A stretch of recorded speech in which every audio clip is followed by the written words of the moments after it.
हाँ, तो द्रौपदी का वस्त्र हरण होता है तो कृष्ण भगवान उनकी हेल्प करते हैं। और फिर जो होता है वो जिसके कारण जो है द्रौपदी गुस्से में आके श्राप देती है, तो गंधारी रोक देती है और धृतराष्ट्र भी उसे रोक देते हैं। तो कहते क्या चाहिए, तो वो फिर अपने जो है कहती है कि मेरे पति को दास मुक्त करो। तो वो दास मुक्त करवाती है और कहती है मेरी बेटी मतलब मेरे पति जो भी हारे हैं सब उन्हें वापस करवा दो। तो वो सब उनको वापस करवा देती है। ठीक है, ओके। फिर वो सेकंड टाइम भी उसे चैन नहीं मिलता है। शकुनी को, कर्ण को और दुर्योधन को। वो कहते हैं कि नहीं, मैं फिर बदला लेना चाहता हूँ।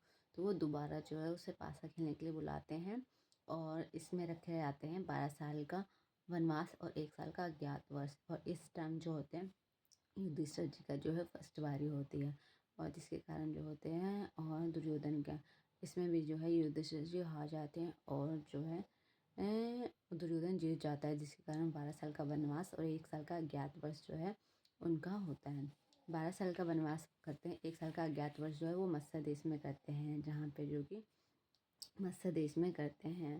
भीम रसोइया बने रहते हैं, नकुल से जो होते हैं हमारे मतलब पशु पालन को देखते रहते घोड़े हाथी को। और जो युधिष्ठिर जी होते हैं वो जो महाराजा के साथ पासा खेलने का काम करते हैं। और जो अर्जुन होते हैं वो नपुंसकलिंग होते हैं, जिसके कारण जो होते हैं वो नपुंसकलिंग क्यों होती है, वो उर्वशी जो कि उर्वशी ही अर्जुन से शादी करना चाहती थी, लेकिन उर्वशी को वो माता से संबोधित करता है और जिस कारण उर्वशी उसे श्राप देती है, कहती है कि तुम नपुंसकलिंग ही रहोगे हाँ 1 साल तक।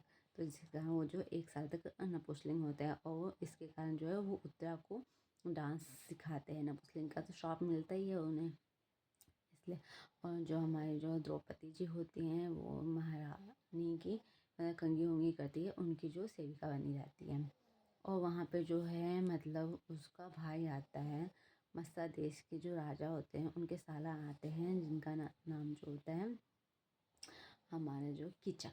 और कीचक आते हैं, वो द्रौपदी को देख के बहुत ही मोहित हो जाते हैं और वो द्रौपदी से जो है मतलब ब्याह करना चाहते हैं, लेकिन वो द्रौपदी कहती है कि मेरी ना शादी हो चुकी है। द्रौपदी कहती है मेरी शादी हो चुकी है, मैं नहीं कर सकती।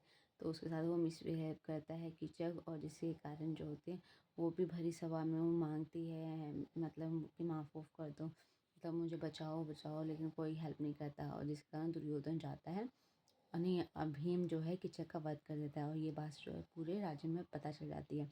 और जो कि है वो अर्जुन को भी दुर्योधन को भी पता चल जाती है। और मतलब तो वहाँ पे जो शक होता है कि दुर्योधन मतलब कीचक का वध 6 लोग कर सकते हैं, बलराम, कृपाचार्य, द्रोणाचार्य, पितामह भीष्म और एक भीम हो गया और एक दुर्योधन हो गया। तो जिसके कारण वो सब वहीं पे थे, तो वो डाउट हो गया कि हाँ भीम वहीं पे होगा। तो कहते मत्स्य देश पर आक्रमण करते ही यदि मत्स्य देश की जीत हुई तो समझेंगे कि भीम वहीं पे है और मत्स्य देश पे वो आक्रमण करते हैं, जिसके कारण जो है युवराज के साथ तो वहाँ पे हमारे अर्जुन जी आते हैं। अर्जुन ने सबको तीर से तीर मार के सबको घायल कर देते हैं और तब पता चल जाता है कि ये जो है जो अर्जुन ही ऐसा तीर वार कर सकता है। तो जिसके कारण वो कहते हैं कि हम तुम्हारा अज्ञातवास मतलब तोड़ दिया। वो कहते हैं नहीं, अज्ञातवास हो चुका था उनका समय का अकॉर्डिंग। तो कहते हैं ये लोग फिर ये मतलब मत्स्य देश की जीत होती है, जिसके कारण वो खुशी से उत्तरा की शादी जो है अर्जुन से करना चाहते हैं, लेकिन अर्जुन कहता है नहीं, मैं इसे अपनी मतलब बेटी की तरह देखता हूँ। तो मेरा एक पुत्र है अभिमन्यु, उनसे जो है मैं उत्तरा की शादी करवाना चाहता हूँ। तो अर्जुन और उत्तरा की शादी होती है। अर्जुन और भीम की शादी सॉरी अर्जुन का पुत्र होता है अभिमन्यु। अभिमन्यु की शादी जो होती है उत्तरा से होती है। और अभिमन्यु की माँ कौन होती है, सुभद्रा होती है, जो कि कृष्ण और बलराम की बहन होती है। ठीक है, बलराम की बहन होती है। शादी होने के बाद युधिष्ठिर जी कहते हैं या तो हमारे 5 गांव दे दो या तो हमारे जो है खंडप्रस्थ हमें लौटा दो। और दुर्योधन कहता है नहीं। फिर कृष्ण भगवान को शांति दूत बनवा के भेजते, कहते हैं या तो 5 गांव लौटा दो या तो युद्ध करने के लिए तैयार हो जाओ। तो हमारे जो होते हैं दुर्योधन सोचता है कि मतलब कभी ना मरने वाले हमारे जो है पितामह भीष्म हमारे साथ हैं, कृपाचार्य हैं, कर्ण हैं, ठीक है, सब है। तो इसलिए जीत हमारी होगी निश्चित, इसलिए वो युद्ध के लिए तैयार हो जाता है। तो जिसके कारण वो अधर्म करता है और धर्म युधिष्ठिर जी करते हैं। तो जिसके कारण दोनों में युद्ध होता है और जो होता है और जंघे पे मतलब युद्ध होता है और जीत कितने कौरव और पांडव के बीच में युद्ध होता है और कौरव की जीत नहीं होती है, पांडव की जीत होती है। पांडव की जीत हो जाती है। Okay bye.